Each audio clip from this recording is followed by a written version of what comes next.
Ito mga boss, meron po ulit tayong gagawin. Mag-i-install po tayo ng Ceramic Ad Pro. Yan po, may check engine siya. Ito pala mga boss, ay galing na po sa ibang shop. Ganyan po yung tinanggal po nila yung housing ng terminal. At sa mga kapwa ko mekaniko, sana naman po mga boss ay magkaroon tayo ng malasakit sa ating mga customer. Kung ano po yung tinanggal nyo, sana po maibalik nyo ng ayos. Tulad po niyan, kawawa po yung ating mga customer. Hindi po naibalik yung hose ng reserve. Pag naitakbo po siya ng malayo, ay pwede po siyang sanhin ng overheat. Medyo malaking gastos po kasi yan pagka nag-overheat. Pati yung wire po mga boss, sana po yung mga wire ay wag pong pagdikit-dikitin kasi nagiinit po yan. Kaya kita po nyo yung wire nagkaroon ng sunog kasi nagdikit-dikit po.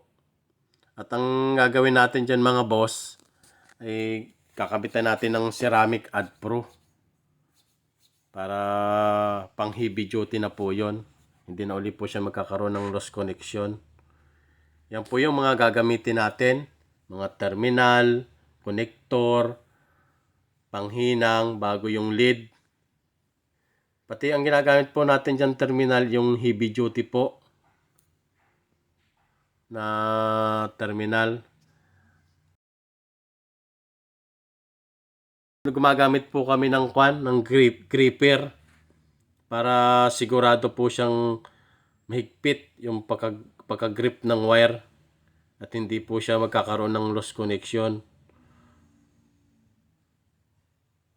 Yan, kita po naman yung kung papaano namin yan siya ginagawa. At ito mga boss ay hinihinang pa natin. Talagang 100% na wala siyang loss connection. Yan talaga po yung paghinang namin, talagang lahat po inihinang namin yan. Yung iba po nahinang ko na po yan. Yan po yung kwa natin, finished product po, yung Ad Pro. Nakita po niyo yung pagkagawa. Ito pala mga boss ay nawala yung yung pinaka-cover niya, kaya ginawa ko lang po siya ng interior na cover kasi hindi na po daw nakuha ng customer yung cover at hindi din daw po nyo alam. Kasi po pagka may cover po, ganito po yung gawa namin. Ito po yung original na cover. Ay nireset ko na po.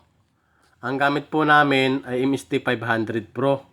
Kasi sa NMAX B2 po, pag hindi po nyo nireset, hindi po mawawala yung check engine kahit masolve nyo yung problem niya. Yan mga boss, maraming salamat.